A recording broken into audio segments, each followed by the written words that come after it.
السلام عليكم. الله أكبر الله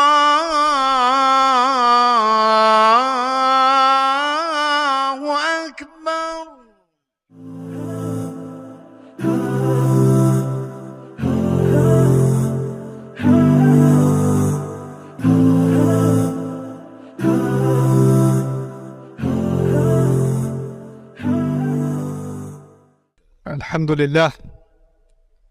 الحمد لله خالق الوجود من العدم، وجاعل النور من الظلم، ومخرج الصبر من الألم، فملقي التوبة على الندم، فنشكره على المصائب كما نشكره على النعم، ونصلي على رسوله الأكرم ذي الشرف الأشم والنور الأتم والكتاب المحكم وكمال النبيين والخاتم سيد ولد آدم، الذي بشر به عيسى بن مريم ودعا لبعثته إبراهيم عليه السلام حين كان يرفع قواعد بيت الله المحرم، فصلى الله عليه وسلم وعلى أتباعه خير الأمم الذين بارك الله بهم كافة الناس العرب منهم والعجم.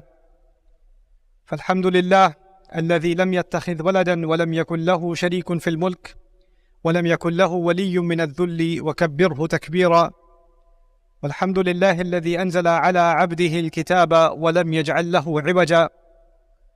والحمد لله الذي نحمده ونستعينه ونستغفره ونؤمن به ونتوكل عليه ونعوذ بالله من شرور أنفسنا ومن سيئات أعمالنا، من يهده الله فلا مضل له ومن يضلله فلا هادي له، ونشهد أن لا إله إلا الله وحده لا شريك له، ونشهد أن محمدًا عبد الله ورسوله أرسله الله تعالى بالهدى ودين الحق ليظهره على الدين كله وكفى بالله شهيدا. فصلى الله عليه وسلم تسليما كثيرا كثيرا. أما بعد، فإن أصدق الحديث كتاب الله، وخير الهدي هدي محمد صلى الله عليه وسلم، وإن شر الأمور محدثاتها، وإن كل محدثة بدعة، وكل بدعة ضلالة، وكل ضلالة في النار. قال الله عز وجل في كتابه الكريم بعد أن أقول أعوذ بالله من الشيطان الرجيم: بسم الله الرحمن الرحيم. هل أتى على الإنسان حين من الدهر لم يكن شيئا مذكورا، إنا خلقنا الإنسان من نطفة أمشاج نبتليه فجعلناه سميعا بصيرا، إنا هديناه السبيل إما شاكرا وإما كفورا. اللهم اجعلنا من الشاكرين، واللهم اجعلنا من الذين آمنوا وعملوا الصالحات وتواصوا بالحق وتواصوا بالصبر، آمين يا رب العالمين। এখানে আবার আসতে পেরে সম্মানিত বোধ করছি আইআইইউএমে। এই সংক্ষিপ্ত খুতবায় আমি কিছু কথা স্মরণ করিয়ে দিতে চাই একটা সূরা সম্পর্কে, যা নিয়ে আমি গত 1 মাস ধরে চিন্তাভাবনা করছিলাম, অধ্যয়ন করছিলাম। এটা হলো সূরাতুল ইনসান। আর সূরাটির শুরুতে আল্লাহ প্রত্যেকটি মানুষকে একটি শক্তিশালী প্রশ্ন জিজ্ঞেস করছেন। আল্লাহর বাণী থেকে সর্বোচ্চ উপকার পেতে হলে, বিশেষ করে যখন তিনি উল্লেখ করছেন আল ইনসান, মানুষ, মানবজাতি নিয়ে বৃহত্তর পরিসরে চিন্তা করার পরিবর্তে বিলিয়ন বিলিয়ন মানুষ যে এই দুনিয়ায় বাস করছে, অতীতে যারা গত হয়ে গেছেন তাদের নিয়ে চিন্তা করার পরিবর্তে আমাদের প্রত্যেকের উচিত আমার নিজের সম্পর্কে চিন্তা করা, এমন আয়াত থেকে সর্বোচ্চ উপকার পেতে, যেখানে উল্লেখ করা হয়েছে আল ইনসান। তো এটি খুবই ব্যক্তিগত একটা মেসেজ, প্রত্যেকটি মানুষের চাহিদাকে সামনে রেখে মেসেজটি পাঠানো হয়েছে, বিশেষ করে আমাদের জন্য, কারণ সৌভাগ্যক্রমে আমরা সবাই বিশ্বাসী। তো আয়াতে মানুষ শব্দটি শোনার সাথে সাথে আমার উচিত আমার নিজের সম্পর্কে চিন্তা করা, আর আপনার উচিত আপনার নিজের সম্পর্কে চিন্তা করা। হাল আতা আলাল ইনসানি হাইনুম মিনাদ দাহরি লাম ইয়াকুন শাইআম মাযকুরা। মানুষের উপর কি এমন একটা সময় অতিবাহিত হয়নি, সময়ের সীমাহীন সমুদ্র থেকে, আদ-দাহর, সময়ের সীমাহীন সমুদ্র থেকে এমন একটা ছোট্ট সময় কি অতিবাহিত হয়নি, যখন মানুষ এমন কিছু ছিল না যা নিয়ে কথা বলার মতো অবস্থা ছিল না, যার কথা উল্লেখ করার যোগ্য ছিল না, এবং এ অর্থটাও সে স্মরণযোগ্য কোনো বস্তু ছিল না। আল্লাহ আপনাকে আমাকে খুবই সহজ একটা প্রশ্ন করেছেন, এমন একটা সময় কি অতিবাহিত হয়নি যখন কেউ তোমার কথা মনে করত না? এমন একটা সময় কি ছিল না যখন কেউ তোমার ব্যাপারে কিছু বলতো না? যদিও তোমার অস্তিত্ব ছিল, কিন্তু মানুষ তোমাকে নিয়ে কথা বলতে লজ্জা পেত, তোমার ব্যাপারে কথা বলতে তাদের অস্বস্তি লাগত। তৎক্ষণাৎ পরবর্তী আয়াতে তিনি বললেন, তিনি মানুষকে একটি তরল পদার্থ থেকে সৃষ্টি করেছেন, এক ফোঁটা পানি থেকে, নুতফা, যা মিশ্রিত, অর্থাৎ মিশ্রিত নারী এবং পুরুষের মাঝে। আল্লাহ এখন এমন কিছু নিয়ে কথা বলছেন, বীর্য নিয়ে, ডিম্ব নিয়ে, যা পরস্পর মিলিত হয় একজন নারীর গর্ভধারণ নিয়ে, যা নিয়ে কথা বলাটা অস্বস্তিকর এবং লজ্জাজনক। তাই এটা এমন কিছু নয় যা নিয়ে আপনি হামেশাই কথা বলেন, এমন কিছু নয় যা নিয়ে নিঃসংকোচে কথা বলেন। আগের আয়াতে আল্লাহ ইতিমধ্যে বলেছেন, তোমার অবস্থা একসময় এমন ছিল যা উল্লেখ করার যোগ্য ছিল না, যা স্মরণযোগ্য ছিল না। এই আয়াতে কয়েক স্তরের অর্থ রয়েছে। আমি কয়েকটি স্তর আমার জন্য এবং আপনাদের সবার জন্য খোলাসা করে তুলে ধরতে চাই। মহাবিশ্ব, বস্তুগত বিশ্বকে আমরা যেভাবে জানি, পদার্থবিজ্ঞানীরা আমাদেরকে বলছেন এটি 13.9 বিলিয়ন বছর যাবৎ বর্তমান আছে, আর এই গ্রহটি সম্ভবত 4 বা 5 বিলিয়ন বছর যাবৎ টিকে আছে, অর্থাৎ এই গ্রহের গঠনকাল। এই সমস্ত সময়ের সীমাহীন সমুদ্রগুলোতে আমাকে নিয়ে কোনো কথা হতো না, কোথাও আমার কোনো উল্লেখ ছিল না, আমার অস্তিত্ব ছিল না। এমনকি যখন এই মহাবিশ্ব বাস্তবে এলো, সীমাহীন পরিমাণ সময় পার হওয়ার পর এই গ্রহে যখন মানবজাতির বসবাস শুরু হলো, মানব ইতিহাসের বৃহত্তর অংশটি ইতিমধ্যে পার হয়ে গেছে, আর সেই ইতিহাসের কেউই জানত না আমি কে। আমার কথা কেউই কখনো মনে করেনি, আমার নাম কখনো উল্লেখ করা হয়নি। আপনি ইতিহাস সম্পর্কে অধ্যয়ন করতে পারেন, আর ওই মানুষগুলো প্রাসঙ্গিক। একমাত্র যার কোনো প্রাসঙ্গিকতা নেই সে হলো আপনি, আর ওই মানুষগুলো প্রাসঙ্গিক। একমাত্র যার কোনো প্রাসঙ্গিকতা নেই সে হলো আপনি, আমি। কিন্তু তাদের কাছে আমাদের অস্তিত্ব ছিল না। এই কথাগুলো মনে করিয়ে দিয়ে আল্লাহ বলছেন, অধিকাংশ সময় ইতিমধ্যে অতিক্রান্ত হয়ে গেছে যখন আপনি আর আমি সম্পূর্ণ অপ্রাসঙ্গিক ছিলাম, আমরা গল্পের অংশ ছিলাম না। আল্লাহ এই উপায়ে আমাদের মনে করিয়ে দিচ্ছেন, সামান্য যে কিছু সময়কাল আমরা বর্তমান থাকি, আমাদের মায়ের গর্ভ থেকে দুনিয়াতে আসার পর, বস্তুত আমার মা যখন আমাকে গর্ভে ধারণ করেছিলেন শুরুতে, তার কোনো ধারণাই ছিল না যে আমি তার পেটের ভেতর। মাররত বিহি, সে বাচ্চাকে নিয়ে চলাফেরা করতে থাকলো, সে জানেও না। এরপর যখন সে তার শরীরে পরিবর্তন লক্ষ্য করতে শুরু করলো, তখন তারা উভয়ে আল্লাহর নিকট দোয়া করতে শুরু করলো, লা ইন আতাইতানা সলিহান, যদি আপনি আমাদেরকে সুসন্তান দান করেন। তারা এমনকি জানেও না এই সন্তানটা কে। এমনকি যখন তারা স্মরণে আনতো, আমার মা আমার সম্পর্কে ভাবতেন যখন আমি তার পেটে ছিলাম, উনি জানতেন না আমি কে। উনি আমাকে নিয়ে যথাযথভাবে ভাবতে পারতেন না। শুরুতে উনি জানতেন না আমি কি ছেলে নাকি মেয়ে, উনি জানতেন না আমি কোন ধরনের সন্তান হব, কি কি গুণাবলী থাকবে, উনি কিছুই জানতেন না। কিন্তু এমনকি এই দুনিয়াতে আমার আগমনের পরে, এই ধরায় আমার পদার্পণের পরেও একটি জিনিস আপনারা লক্ষ্য করবেন, মানবজাতির নকশা অনুসারেই মানুষের জন্য ব্যবহৃত একটা শব্দ হলো ইনসান, আর ইনসানের একটি উৎপত্তিগত শব্দ হলো উনস, আর উনস মানে ভালোবাসা এবং মায়া মমতা। মানুষ শুধু ভালোবাসা প্রদান করে না, তারা ভালোবাসা গ্রহণও করতে চায়, তারা মায়া মমতা পেতে চায়। সেজন্য বাচ্চাকাল থেকেই, যে মুহূর্ত থেকে সে নিজের সম্পর্কে কিছুটা সচেতন হতে শুরু করে, মা যদি বাচ্চার দিকে না তাকায়, আম্মু আম্মু আম্মু আম্মু, আপনাদের যাদের ছোট বাচ্চা আছে ব্যাপারটা জানেন ইতিমধ্যে, বাচ্চাদের মনোযোগ প্রয়োজন, তারা সর্বদা এর খোঁজ করে। এরপর আরেকটু বড় হয়ে উঠলে তারা কিছু একটা এঁকে আপনাকে দেখাতে চায়, কারণ তারা আপনার মনোযোগ চায়, তারা স্বীকৃতি চায়। দেখো আমি কি জামা পরেছি, দেখো আমি কি এঁকেছি, দেখো আমি কি করতে পারি। বাচ্চাটা এখনো লাভ দিতে পারে না, উপরের দিকে একটুখানি লাভ দিয়ে বলে, আমাকে দেখো, দেখেছো, আবার দেখো, কারণ তার নিজের জন্য ওই মনোযোগটুকু দরকার। সে মাজকুর হতে চায়। সূরা ইনসানের প্রথম আয়াতে উল্লেখিত শেষ শব্দটি মাজকুর।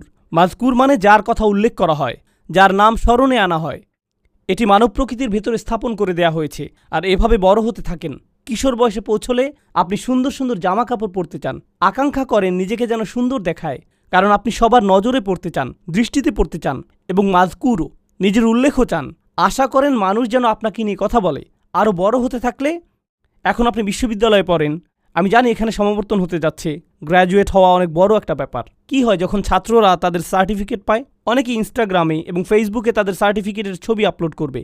আপনি ছাড়া কেউ, যারা কোনো পরোয়া করে না, কিন্তু আপনার ভেতরে আছে মাজকুর হওয়ার আকাঙ্ক্ষা। মানুষ যেন আপনার নাম উল্লেখ করে এমন একটা চাহিদা। মাশাআল্লাহ, অভিনন্দন, কংগ্রাচুলেশনস। আমাদের জীবনটাই কেটে যায় স্বীকৃতি খুঁজতে খুঁজতে। এমনকি মানুষ যখন বিয়ে করে, স্ত্রী স্বামীর কাছ থেকে স্বীকৃতি পাওয়ার আশায় থাকে, আবার স্বামীও স্ত্রীর কাছে স্বীকৃতি পাওয়ার আশায় থাকে। আমরা আমাদের পিতামাতাকেও সন্তুষ্ট করতে চাই। যখন গ্র্যাজুয়েট হন, সবাই আপনাকে অভিনন্দন জানাচ্ছে, কিন্তু আপনি আপনার বাবার কাছে মাজকুর হতে চান। বাবা, আমি পাশ করেছি। বাবা, আপনার ছেলে পাশ করে ফেলেছে। বাবা, ছবিগুলো দেখেছেন? বাবার কাছ থেকে এই অভিনন্দনটা আপনি পেতে চান, অথবা আপনার মায়ের কাছ থেকে, কারণ সবসময় এমন বিশেষ কেউ থাকে যার কাছে আমরা স্মরণীয় হয়ে থাকতে চাই। জানেন, এখন বহু স্টাডি থেকে জানা যায় মানুষ এখন অনেক বেশি নিঃসঙ্গ এবং একাকিত্ব ফিল করে ইতিহাসের অন্য যে কোনো সময়ের তুলনায়। ব্যাপারটা কৌতূহল জাগ্রত করে। একবার আমি একটা ইসলামিক স্কুলে গিয়েছিলাম, অন্য একটা মুসলিম দেশে। আমি একদল বালক বালিকার উদ্দেশ্যে বক্তব্য দিয়েছিলাম। এক পাশে ছিল প্রায় 300 থেকে 400 বালক এবং অন্য পাশেও ছিল প্রায় 300 থেকে 400 বালিকা 13-14 বছর বয়সের। আমি একটা বক্তব্য দিয়েছিলাম, প্রিন্সিপাল এবং অন্যান্য শিক্ষকরাও সবাই সেখানে উপস্থিত ছিল। তো তারা একটি প্রশ্নোত্তর সেশনের আয়োজন করেছিল। 800 ছাত্রছাত্রী রুমের ভেতর, কেউ কোনো প্রশ্ন জিজ্ঞেস করল না। আমি তখন বললাম, তারা প্রশ্ন জিজ্ঞেস করছে না কারণ পুলিশ তাদের দিকে তাকিয়ে আছে, শিক্ষকেরা সেখানে, প্রিন্সিপাল সেখানে, ক্যামেরাম্যান সেখানে, তারা লজ্জা পেতে চায় না। তাই আমি কি করব? আমি সমাবেশের ভেতরে চলে যাব এবং এই বাচ্চাগুলোর সাথে কথা বলবো। কোনো ক্যামেরা থাকবে না, মাইক্রোফোন থাকবে না। আমি ভেতরে গেলাম ছাত্রীদের সেকশনে, শুধু ছাত্রীগুলোর সাথে কথা বলেছিলাম 2 ঘন্টা যাবৎ। তাদের প্রশ্নের যেন আর শেষ নেই। অন্য পাশে ছেলেদের সেকশনে আরও 2 ঘন্টা, তাদেরও প্রশ্নের কোনো শেষ নেই। আর সবচেয়ে কমন প্রশ্নটি ছিল, সব সময় একাকিত্ব ফিল করলে কি করব? যদি নিজের সরব উপস্থিতি না থাকে তখন কি করব? যদি কেউ আমাকে না দেখে? মানুষের এমন গভীর এক আকাঙ্ক্ষা আছে মাজকুর হওয়ার, যে এক টিনেজার অন্যান্য বন্ধুদের অনলাইনে দেখে, তখন ভাবে, আমার তো একটা অ্যাকাউন্ট নেই, আমার তো এত এত ফলোয়ার নেই, মানুষ তো আমাকে দেখছে না, আমি তো মাজকুর নই, আমার আরেকটা ছবি তোলা উচিত, না ফিল্টার পরিবর্তন করি, না অন্য কিছু করা দরকার, ব্যাকগ্রাউন্ড পরিবর্তন করলে ভালো হবে, লাইটটা আর একটু ভালো হতে পারত। এরপর পোস্ট করে, কেউ একজন হার্ট ইমোজি দিল, কেউ একজন লাইক দিবে, আমি মাজকুর। যাক, আমার এখন উপস্থিতি আছে। আর যদি পোস্ট না করেন, যদি এক টুকরা পিজার ছবি পোস্ট না করেন, কোথায় দাঁড়িয়ে আছেন সে ছবি, কোথায় দাঁড়িয়ে আছেন সেই ছবি, কোন পার্কে আছেন, আবু জেহেলের কোন উইজডম বা কোনো কিছু একটা, যদি এটা পোস্ট না করেন, তখন হঠাৎ মনে হয় আমি যে জীবিত আছি এটাও তো কেউ জানে না। তখন হয়ে পড়েন গায়রে মাজকুর, অনুল্লেখযোগ্য। যতকাল যাবৎ মহাবিশ্বের অস্তিত্ব আছে তার অধিকাংশ সময় জুড়ে এবং যতকাল যাবৎ মানুষের অস্তিত্ব আছে আপনি ছিলেন গায়রে মাজকুর। আর এমন একটি সময় দ্রুতই ঘনিয়ে আসছে যখন আপনি আর আমি কবরে শায়িত হব, আর কিছু মানুষ আমাদের কথা মনে রাখবে এবং তারা আমাদের জন্য কাঁদবে। এরপর সময়ের পরিক্রমায় আমরা আবার গায়রে মাজকুর হয়ে যাব।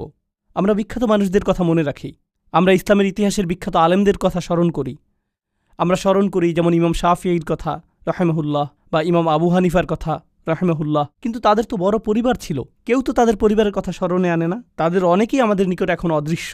আমরা শাসকদের কথা মনে করি না, সেই সময়ের সম্পদশালীদের কথাও আমরা মনে করি না, আমরা ভালো চেহারার মানুষদের কথাও স্মরণে আনি না, আমরা জনপ্রিয়দের কথাও স্মরণে আনি না।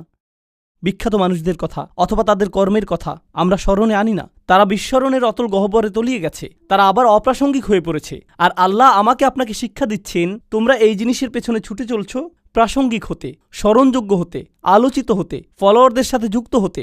এই জিনিসটাই ছিল তোমার সবচেয়ে কামনীয়, কিন্তু তোমাকে তো মূলত গায়রে মাজকুর হিসাবে সৃষ্টি করা হয়েছে। খুব শীঘ্রই তুমি আবারও গায়রে মাজকুর হয়ে পড়বে। তারা পুনরায় অপ্রাসঙ্গিক অবস্থায় প্রত্যাবর্তন করবে।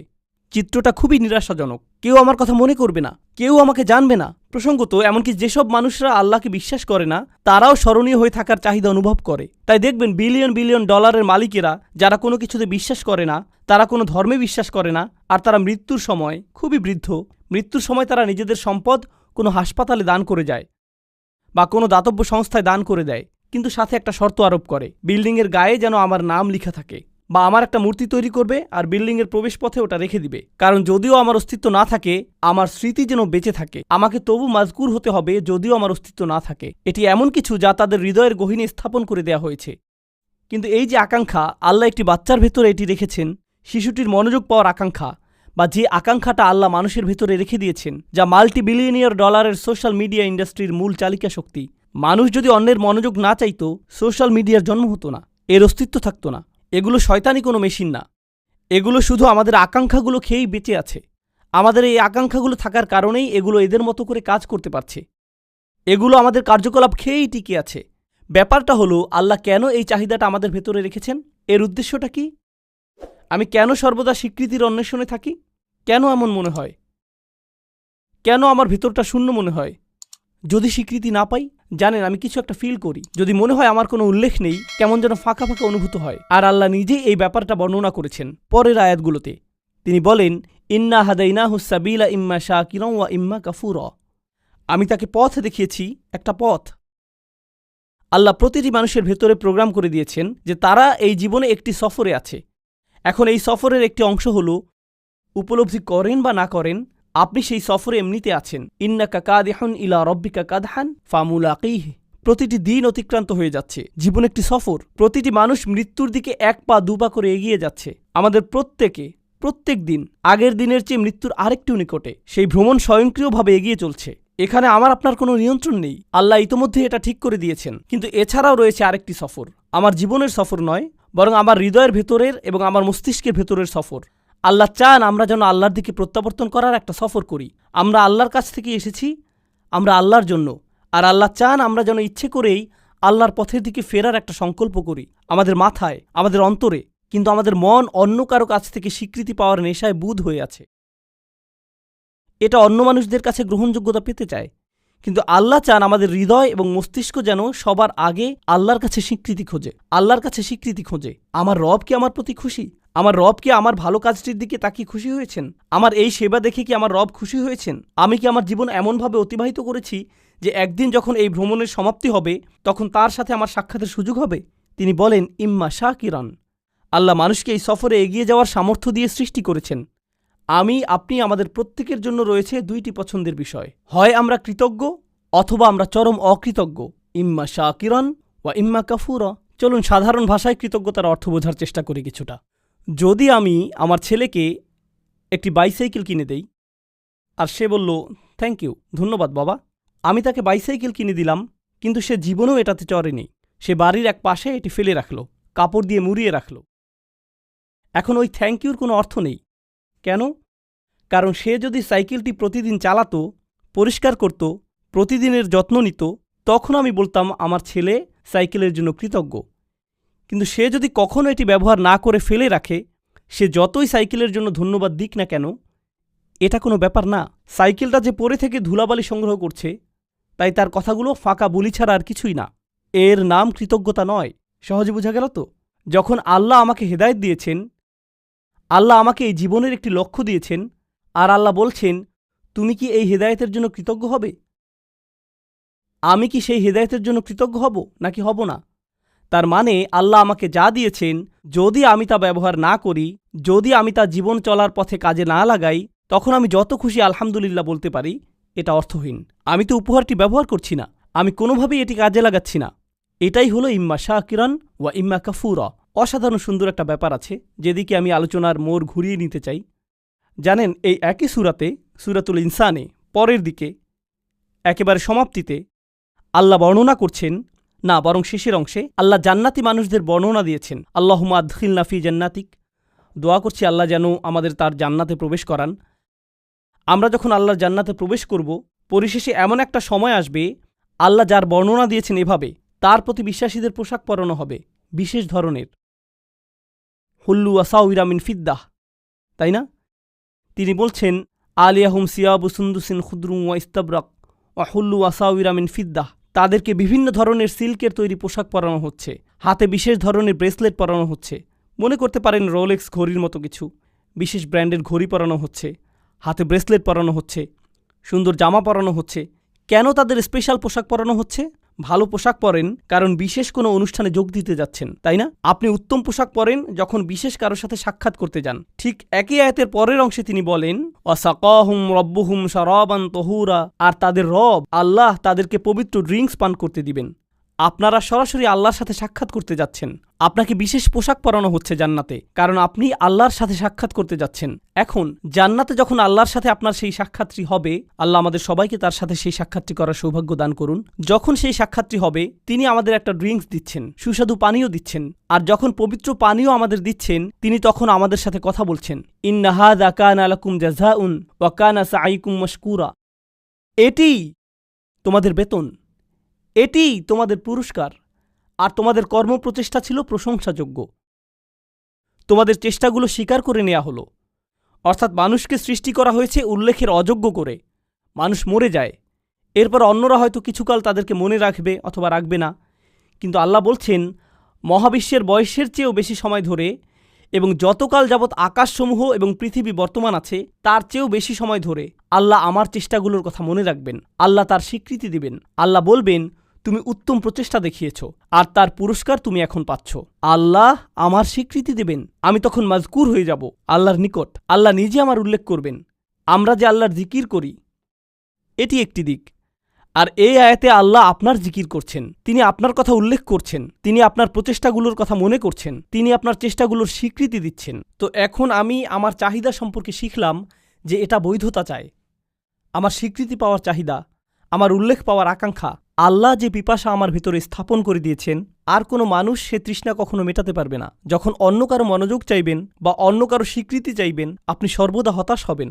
এরপর উপলব্ধি করবেন, যদি আপনি সত্যি কৃতজ্ঞ হন, যদি প্রকৃত শুকরগুজারি হন, তখন আপনি শুধু আল্লাহর কাছ থেকে স্বীকৃতি খুঁজবেন, শুধুই তার কাছে। এটাই আপনার জন্য যথেষ্ট। আর যখন তা যথেষ্ট হবে, জান্নাতে আল্লাহ বলবেন, এই যে তোমার স্বীকৃতি। এটা সেই একই সূরা। প্রসঙ্গত, যখন আমরা অন্যদের জন্য মঙ্গলজনক কিছু করব, ইউতঈমুনা আত-তাআম, তারা অন্যদের আহার করায়, আল্লাহ বলেন, ইন্নামা নুতঈমু লিওয়াজহিল্লাহি লা নুরিদু মিনকুম জাযাআন ওয়ালা শাকুরা। এমনকি যখন আপনি অন্যদের জন্য ভালো কিছু করেন, আপনি তাদের নিকট প্রশংসা খোঁজেন না, আপনি থ্যাংক ইউ খোঁজেন না, আপনি তাদের কাছে স্বীকৃতি খোঁজেন না। এই কথা আপনি নিজেকে মনে করিয়ে দেন এবং তাদেরকেও। আমি আপনাদের কাছে কিছুই চাই না, আমি শুধু আল্লাহর সামনে কিছু নিয়ে দাঁড়াতে চাই। আমি শুধু চাই আল্লাহ দেখুক আমি কি করেছি। আমি শুধু চাই আল্লাহ যেন আমার এই কাজে খুশি হন। এটাই আমার সমস্ত চাওয়া। আর এই শিক্ষাটি আল্লাহ আমাদেরকে এই সুন্দর সূরার একেবারে কেন্দ্রে প্রদান করেছেন, স্মরণীয় হওয়ার প্রশ্নের মাধ্যমে। আমাদের তাদের অন্তর্ভুক্ত হওয়া যারা আল্লাহর প্রতি কৃতজ্ঞ, আল্লাহর প্রতি কৃতজ্ঞতার জিন্দিগি যাপন করা। একদিন এমন বিষয়ে পরিগণিত হবে, আমাদের তাদের অন্তর্ভুক্ত হওয়া যারা আল্লাহর প্রতি কৃতজ্ঞ, আল্লাহর প্রতি কৃতজ্ঞতার জিন্দিগি যাপন করা একদিন এমন বিষয়ে পরিগণিত হবে যখন আল্লাহ আমাদেরকে স্বীকৃতি দেবেন। ঠিক এই ভ্রমণটি এখানে ঘটেছে। এই সূরার একেবারে শুরুতে আপনারা দেখবেন আল্লাহ উল্লেখ করছেন, আমরা আমাদের মায়ের গর্ভে ছিলাম। আর মায়ের পেটকে বলা হয় রাহাম, গর্ভকে বলা হয় রাহাম। আর সূরার সমাপ্তিতে আল্লাহ বলেন, ইউদখিলু মাইয়াশাউ ফি রহমাতিহি। তো তিনি আশারা ইলা রহমা ফিল বিদায়া, তিনি রহমের দিকে ইঙ্গিত করলেন সূরার সূচনাতে। আর উপসংহারে তিনি বললেন, তিনি যাকে চান তার রহমাতে প্রবেশ করান, অর্থাৎ তার জান্নাতে। ঠিক যেভাবে আপনার প্রতিটি চাহিদা পূরণ করা হচ্ছিল আপনার মায়ের রাহামের ভিতরে, সেটা ছিল রাহামের প্রথম এপিসোড। আর রাহামের শেষ এপিসোড আমার আপনার জন্য অপেক্ষা করছে, আর তা হলো আল্লাহর রাহমা আসলে, আর তা হলো জান্নাতে প্রবেশ। আল্লাহ আমাদের সবাইকে তার জান্নাত প্রদান করুন। আপনাদের অনেকেই গ্র্যাজুয়েট হচ্ছেন বা গ্র্যাজুয়েট হয়ে গেছেন, পেছনে বহু স্মৃতি রেখে যাচ্ছেন, চমৎকার সব স্মৃতি, বন্ধুত্বের, শিক্ষার, অভিজ্ঞতার। এই ভার্সিটিতে, এই স্থানে, এই ধরনের স্থানগুলো একসময় নিজের কাছে নিজের বাড়ির মতো মনে হয়, আমার অবিচ্ছেদ্য অংশে পরিণত হয়। এরপর কয়েক বছর পার হওয়ার পরে আপনার তখন চাকরি থাকবে, বিয়ে করবেন, ব্যস্ত হয়ে পড়বেন, আরও কত কিছুতে। হঠাৎ একদিন সিদ্ধান্ত নিলেন নিজ ভার্সিটিতে বেড়াতে আসবেন, ঠিক শুধু অতীত স্মৃতিগুলো মনে করতে। আবার ভার্সিটিতে ঘুরতে এলেন, তখন লক্ষ্য করেছেন দেয়ালগুলো আগের মতোই আছে, রাইট? রেস্টুরেন্টটাও আগের মতোই, বন্ধুদের সাথে যে জায়গাগুলোতে আড্ডা দিতেন তাও আগের মতোই আছে, অজুর জায়গাটাও একটুও বদলায়নি। কিন্তু আশেপাশের সবগুলো মুখ অপরিচিত, কেউ আপনাকে চেনে না। সবকিছুই আগের মতো সুন্দর, কিন্তু আমার জন্য নয়। এখন এগুলো অন্যদের জন্য। আপনাকে সম্পূর্ণরূপে সরিয়ে ফেলা হয়েছে, আপনি আর এখানে মাযকুর নন। এমনকি এই ধারণা, যা আর কখনো ফিরে পাই না। শিক্ষকের হয়তো আপনার কথা স্মরণে আনতে বহু কষ্ট হয়, তাকিয়ে বলে, তুমি আমার ক্লাসে ছিলে, রাইট? আমি ভেবেছিলাম আমি আপনার সেরা ছাত্র। না, আমার এরকম বহু সেরা ছাত্র আছে, তুমি অতটা সেরা নও। আপনার নাম এভাবে মানুষ ভুলে যাবে। তাই আমাকে আপনাকে একটা সিদ্ধান্ত নিতে হবে। ভার্সিটি ছেড়ে যাওয়ার এই ক্ষণে, গ্র্যাজুয়েট হওয়ার এই মুহূর্তে তোমরা হয়তো চাকরি নিয়ে ভাবছ, একটি কেরিয়ার নিয়ে ভাবছ, তোমার জীবনের পরবর্তী চ্যাপ্টার নিয়ে ভাবছ। জীবনের এরকম প্রতিটি চ্যাপ্টারের একটা টাইটেল থাকতে হবে। আল্লাহ কিভাবে আমার জীবনের এই চ্যাপ্টারের কথা মনে রাখবেন? তিনি কিভাবে মনে রাখবেন? আমি জানি যখন একটা চাকরি পেতে যাচ্ছেন তখন আমার মা কি বলবে, আমার বাবা কি বলবে, মানুষ কি বলবে, কত টাকা বেতন পাবো, অ্যাপার্টমেন্ট কোথায় পাবো, আমি কি অমুক জিনিসটি পাচ্ছি, তমুক জিনিসটি পাচ্ছি। আপনার মাথায় সমস্ত প্রশ্ন এসে জড়ো হয়, প্রেস্টিজ নিয়ে, স্বীকৃতি নিয়ে এবং সমাজে মাযকুর হওয়া নিয়ে। প্রথমে সবকিছুর উপর যদি এই প্রশ্নটি রাখতে পারেন, আল্লাহ কিভাবে এর কথা মনে রাখবেন? আমি কোন ধরনের প্রভাব পেছনে রেখে যাচ্ছি? আমি কি এমন কিছু রেখে যাচ্ছি যার কারণে আল্লাহ আমার কথা মনে রাখবেন? যদি এমন কিছু করেছি তাহলে আমি সফল হয়েছি। আমি শেষ এই বিষয়টা চিন্তা করার জন্য রেখে যাচ্ছি। আমরা এখন এই ধারণায় এতটাই আচ্ছন্ন যে মানুষ যদি আপনার সফলতা না দেখে তাহলে আপনি সফল নন। মানুষের চোখে আপনার সফলতা দৃশ্যমান না হলে আপনি সফল নন, তাই তো? এখন কেউ একজন এসে আমাকে বলতে পারে, এই ভাই, আপনি তো দারুণ সফল, কিভাবে এত সফল হলেন? তখন আমি জিজ্ঞেস করলাম, আচ্ছা কিভাবে বুঝলেন আমি সফল? আমার সফলতাটা কি? ওহ, আপনার যে বিশাল সংখ্যক ফলোয়ার আছে, লক্ষ লক্ষ মানুষ আপনার ভিডিও দেখে, এজন্য আপনি সফল। তখন আমি বলি, সুবহানাল্লাহ, আমরা কোরআন থেকে কত দূরে সরে এসেছি, আমাদের চিন্তাভাবনা কোরআন থেকে কত দূরে। জানেন তো, নূহ আলাইহিস সালামের প্রায় কোনো ফলোয়ারই ছিল না, তার অত অনুসারী ছিল না, আর বিশাল এক সময় ধরে তার কোনো অনুসারীই ছিল না। বস্তুত আপনি যদি নূহ আলাইহিসসালাম সম্পর্কে জিজ্ঞেস করেন, তার নিজের অঞ্চলে মানুষ তাকে নিয়ে উপহাস করত, ওহ ওই বৃদ্ধ মানুষটা, সে তো একটা পাগল। এই ধরনের কটু কথা তিনি শত শত বছর ধরে শুনে আসছিলেন। আর একমাত্র যিনি তার সেই যন্ত্রণাগুলোর কথা মনে রেখেছেন, কোনো ঐতিহাসিক সেই সংগ্রামের কথা লিখে রাখেননি, যার কোনো নথিপত্র বর্তমান নেই। ভাবছেন কিছু মানুষ নূহ আলাইহিসসালামের জীবনী লিখে রেখেছিল যেন মানুষ তার কথা মনে রাখতে পারে? না না না, আল্লাহ এটা রেকর্ড রেখেছেন, আর আল্লাহ তাকে মাজকুর বানিয়েছেন। ইব্রাহিম আলাইহিসসালাম মক্কার মরুভূমিতে একা একা দোয়া করছিলেন, ও আল্লাহ, এই ঘরটিকে একটা শান্তিপূর্ণ স্থানে পরিণত করুন এবং মানুষের অন্তরে ভালোবাসা তৈরি করে দিন এই ঘরের প্রতি। ফাজআল আফইদাতাম মিনান নাসি তাহওয়ি ইলাইহিম।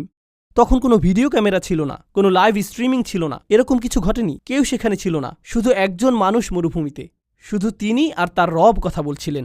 তিনি কোনো রাজা ছিলেন না, তিনি সম্পদশালী কোনো ব্যক্তি ছিলেন না, তার কোনো লিপিকার ছিল না যে আগামী দিনের জন্য এই ইতিহাসগুলো লিখে রাখবে। জানেন, মিশরীয় প্রাচীন প্রাসাদগুলোতে রাজাদের ঐতিহাসিক চিত্র, তাদের ফরমানসমূহ এবং দেয়ালগুলোতে প্রচুর লিখনি পাওয়া গিয়েছে। আমরা কিন্তু ওই লেখকদের নামও জানি না, আমরা শুধু জানি তারা কিছু মানুষকে অর্থ করে দিয়েছিল ওই দেয়াল লিখনের জন্য। কেউ তো ইব্রাহিম আলাইহিসসালামের জন্য কিছু লিখে রাখেনি। তবুও আজকের দিনেও আমরা ইব্রাহিম আলাইহিসসালামের জিকির করছি। প্রতি বছর হজের সময় আমরা তার কর্মবহুল ও বর্ণাঢ্য জীবনের কথা স্মরণ করছি। আর আমরা আমাদের সমগ্র দিনকে বলি মিল্লাতা আবিকুম ইব্রাহিম। আমি কি বোঝাতে চাচ্ছি? মানুষকে গায়রে মাজকুর হিসাবে সৃষ্টি করা হয়েছে। ইতিহাসের অধিকাংশ সময় জুড়ে আমাদেরকে অস্মরণীয় করে রাখা হয়েছে। হ্যাঁ, আমরা অতিশয় সামান্য কিছু সময় এই দুনিয়াতে বেঁচে থাকি, সেই সময়ের পরে আমরা গায়রে মাজকুর হয়ে পড়তে পারি। আপনি হয়তো এই বিশ্ববিদ্যালয়ে গায়রে মাজকুর হয়ে পড়তে পারেন পরের বছরই। তো এটাই আমার আপনার জীবনের বাস্তবতা। আপনি যদিও কারো প্রচুর উপকার করেন, বছরখানেক পরেই সে ভুলে যেতে পারে তুমি আমার জন্য কি করেছো। শুধুমাত্র একজনের কাছে আপনি চিরকালের জন্য মাজকুর থাকবেন, আর তিনি হলেন আল্লাহ আজ্জা ওয়া জাল্লা। তাই আল্লাহ তাআলা বলছেন, আল ইয়াওমা নানসাকুম কামা নাসিতুম লিকা ইয়াউমিকুম হাযা। কিছু মানুষকে সেদিন তিনি বলবেন, আজ আমি তোমাদেরকে ভুলে যাব, আজ আমি তোমাদেরকে ভুলে যাব, যেমন করে তোমরা এই দিনের সাক্ষাৎকে ভুলে গিয়েছিলে। এখন পছন্দ আমাদের, আমরা কি তাদের অন্তর্ভুক্ত হতে চাই আল্লাহ যাদেরকে ভুলে যাবেন কিন্তু মানুষ মনে রাখবে, নাকি আমরা তাদের অন্তর্ভুক্ত হতে চাই আল্লাহ যাদের কথা মনে রাখবেন আর মানুষ তাদের মনে রাখুক বা না রাখুক তাতে কিছু যায় আসে না। বারাকাল্লাহু লি ওয়া লাকুম ফিল কুরআনিল হাকিম ওয়া নাফা'নি ওয়া ইয়্যাকুম বিল আয়াতি ওয়া যিকরিল হাকিম।